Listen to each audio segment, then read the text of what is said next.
Je vais vous résumer ce livre, Guide des index glycémiques. On va voir la table des matières. C'est un livre de 2011 de 144 pages. On va parler de cet index glycémique et pourquoi c'est important de le connaître, entre autres par rapport à la prise de poids. On parlera aussi de charge glycémique, puisque cela va compléter cette notion. On va parler juste 2 mots de cette notion de régime, sachant que pour moi c'est plutôt enfermant. On va surtout donner des conseils issus de ce genre d'approche pour voir ce qui peut être intéressant par rapport à notre santé de tous les jours.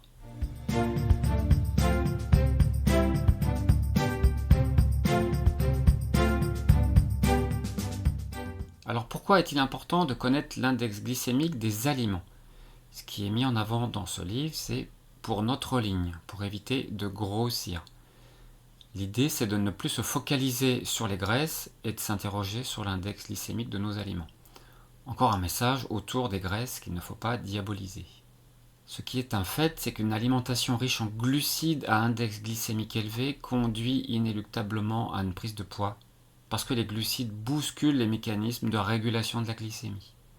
Et la glycémie sanguine doit être impérativement contenue entre 0,8 et 1,2 g par litre de sang. Alors c'est quoi cet index glycémique?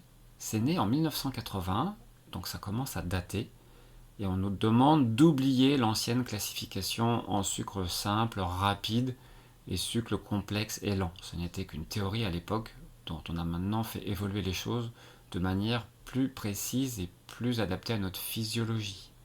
L'index glycémique est un indice qui permet de classer les glucides en fonction de leur capacité à élever la glycémie sanguine, c'est-à-dire le taux de sucre dans le sang.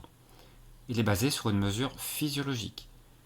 Donc les glucides qui sont digérés rapidement vont faire grimper rapidement la glycémie. Ils auront donc un index glycémique élevé. Et ceux qui sont digérés lentement auront une influence plus basse sur la glycémie et auront un index glycémique plus bas. Et cet index glycémique a révélé de grosses surprises. Les aliments raffinés comme la baguette de pain, le riz blanc, à cuisson rapide, les céréales du petit déjeuner ont un index glycémique élevé, voire très élevé.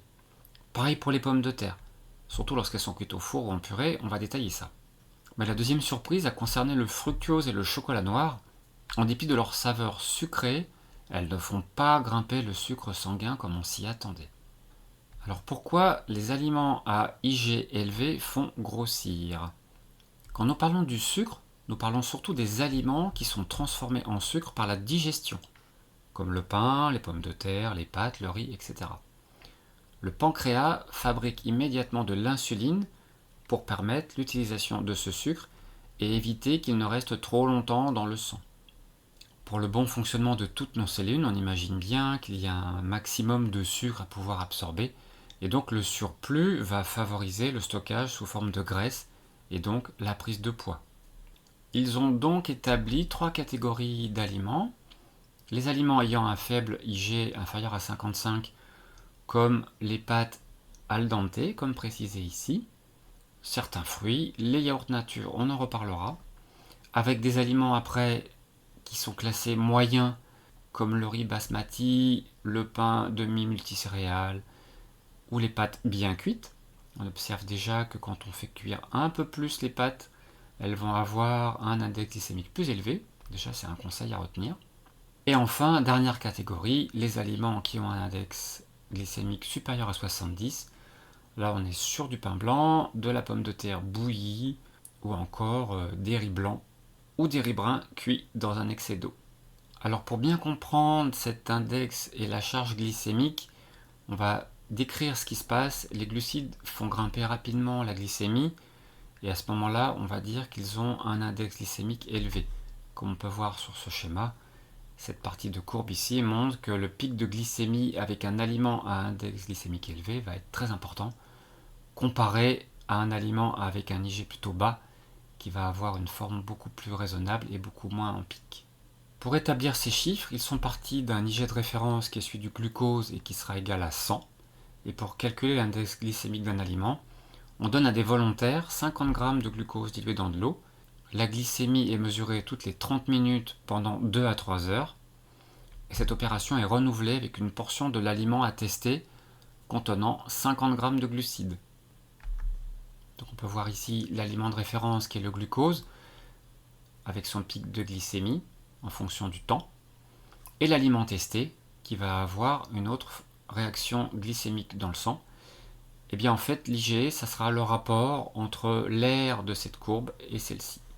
Et donc ici, on est monté à 40% au niveau glycémie. Donc l'IgE est estimé à 40. La référence arbitraire étant que le glucose, son pic, il a donné la base 100. Mais on va aussi parler de charge glycémique, ce qui va compléter cet index glycémique.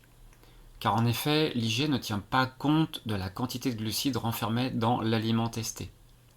Donc la charge glycémique va prendre en compte la quantité de glucides dans l'aliment.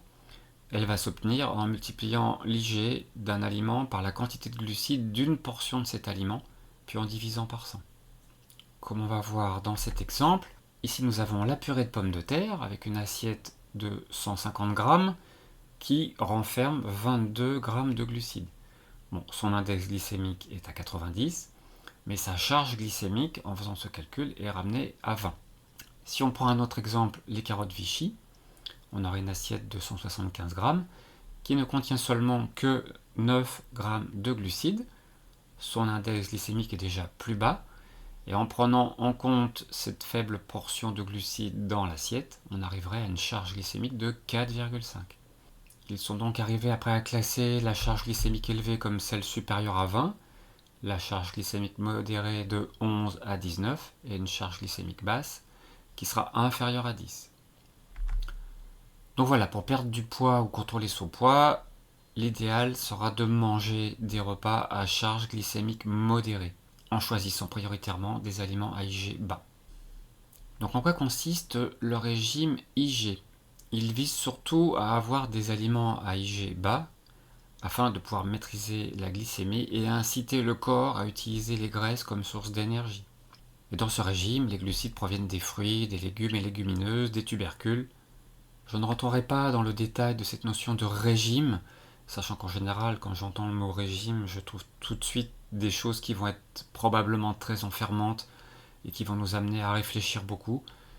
Je conseille plutôt de retenir des bonnes idées issues de tout ça et aussi d'augmenter notre compréhension de tous ces mécanismes pour pouvoir intégrer, observer et tester nous-mêmes.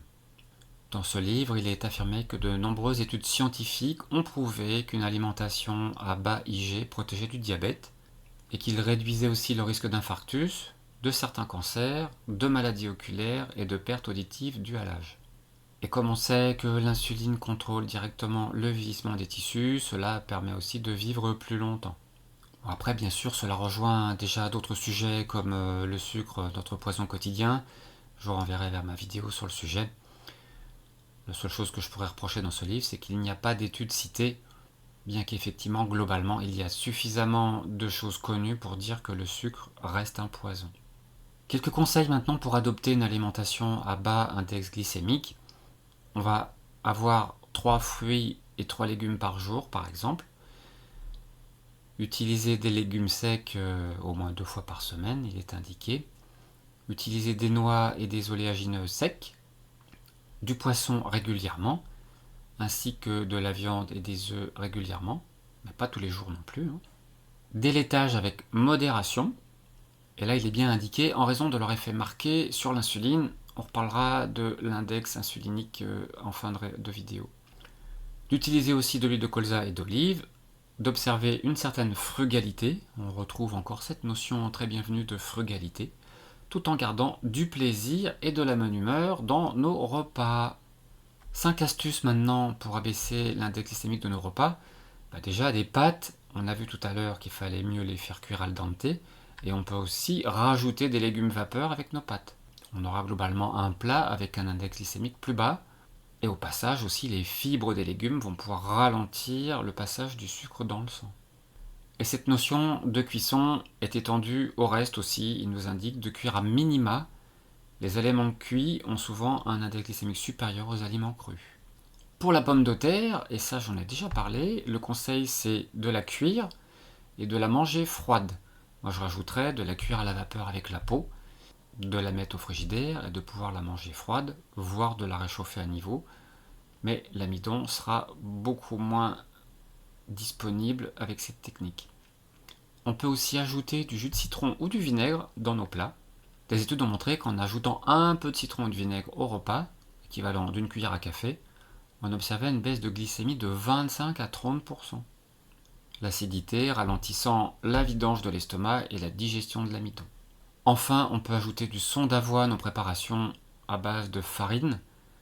Là, on va augmenter la teneur en fibres solubles dans notre préparation, et donc on va aussi ralentir la digestion et freiner l'absorption du glucose. Après, dans le livre, on va trouver des conseils au niveau de la liste de courses. Bon, là, je ne m'étends pas, c'est issu des différents tableaux qui vont suivre. Et puis, on arrive à la part de l'index glycémique des 700 aliments qui vont être classés en 17 catégories, issues d'une source internationale des index glycémiques.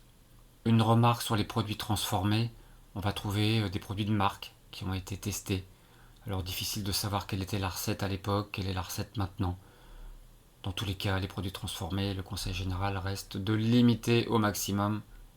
Donc c'est pas forcément le plus intéressant dans cet ouvrage. Et voilà par exemple ce que ça donne pour les aromates et les épices. Bon, comme on s'en doutait, l'index glycémique, il n'y a pas grand chose, et donc la charge glycémique est inexistante. Ici on voit un autre exemple qui concerne les biscuits apéritifs. Donc là on commence à avoir des index glycémiques élevés et des charges glycémiques aussi potentiellement élevées. Mais on retrouve des produits manufacturés avec les réserves citées précédemment. Pareil pour les céréales du petit déjeuner. Alors bien sûr le premier, là, moi j'appelle ça du foin. On voit bien ici le taux de fibres qui est très très élevé. Un index glycémique qui est relativement bas avec une charge glycémique vraiment très basse. On a beaucoup de fibres dans ce genre de produit. Les fruits frais, avec particularité l'avocat qui est classé dans les fruits, qui bien sûr, vu sa constitution en lipides, nous amène à une charge glycémique nulle. Les fruits oléagineux, donc là encore, beaucoup de lipides et pas beaucoup de glucides, avec pour conséquence en général un index glycémique relativement bas, voire nul. Maintenant, nos amis les légumes, dont la plupart ont très peu de glucides et à l'arrivée une charge glycémique nulle. On peut voir l'impact de la cuisson par exemple sur les betteraves crues et les betteraves cuites, où on passe d'une charge glycémique nulle à une charge glycémique présente lorsqu'elle est cuite. Pareil pour les carottes crues, cuites ou ramenées en purée. Et ici, des valeurs pour quelques légumineuses. Bien sûr, tous ces tableaux sont des extraits, ils sont beaucoup plus complets dans le livre, et je n'ai pris que certaines catégories pour illustrer les exemples de ce livre. Quelques mots sur l'index insulinique qui n'est pas abordé dans ce livre. En 1997, c'est l'université de Sydney qui s'est penchée sur le sujet en essayant de voir la sécrétion d'insuline provoquée par différents aliments. Cette fois-ci, on ne mesure plus le glucose dans le sang, on mesure l'élévation du taux d'insuline dans le sang après ingestion d'un aliment. Alors logiquement, l'index glycémique et l'index insulinémique doivent se recouper. Toutefois, il y a quelques exceptions, et en particulier les produits laitiers. Un yaourt nature, dont l'index glycémique est de 62, donc modéré, entraîne une réponse du pancréas quasiment aussi forte que celle obtenue par la barre chocolatée. On a un index insulinémique de 115. Donc idem, c'est classé en 3 catégories, un index insulinémique bas inférieur à 20, modéré entre 55 et 70 et élevé à partir de 70. Et là, ils indiquent d'éviter ou de les consommer occasionnellement. C'est le cas de la banane, du raisin, des yaourts ou de la crème glacée. Et au passage, l'index insulinique le plus élevé, ce sont les confiseries type dragibus avec un index de 160. Je ne détaille pas plus ce sujet puisqu'il n'était pas abordé dans le livre. J'en arrive à mes conclusions personnelles. C'était une fois de plus un prétexte pour reparler du sucre, ce doux poison. Cet index glycémique permet de classer les aliments en fonction de leur impact sur la glycémie sanguine. On sait que plus un aliment aura un impact fort sur cette glycémie, et plus on va en répéter les prises alimentaires, plus on risquera de dégrader des aspects importants de notre santé, que ce soit les risques de diabète, d'infarctus, de certains cancers, etc. Dans ce livre, on retrouve de bons conseils généraux qui en rejoignent bien d'autres déjà vus par ailleurs. On sait bien sûr que nous sommes tous différents, alors toutes ces mesures peuvent varier d'un individu à l'autre, De plus, tout dépendra aussi de l'association faite avec un aliment donné. Par exemple, un corps gras, des fibres solubles ajoutées à un aliment à IG élevé ralentiront quand même sa digestion et le passage du glucose dans le sang. Donc voilà, ces chiffres sont à prendre pour ordre de grandeur et nous serviront à adapter nos repas en variant et en limitant un combo d'aliments à IG élevé sur un même repas. Et on voit que l'index insulinique est aussi à prendre en compte. Par exemple, les produits laitiers ont un fort impact sur la sécrétion d'insuline, indépendamment de l'impact sur la glycémie sanguine. Une occasion de rappeler que nos produits laitiers ne sont pas forcément nos amis pour la vie, ou en tout cas, c'est pas la peine d'en prendre à chaque repas ou voire chaque jour. Comme on l'a expliqué souvent, le calcium est aussi bien présent dans tous les légumes à feuilles vertes. Donc voilà, ça reste une approche intéressante pour comprendre les interactions de produits qui sont plutôt riches en glucides, mais il n'y a pas de quoi en faire un dogme non plus. Voilà pour le résumé de ce livre.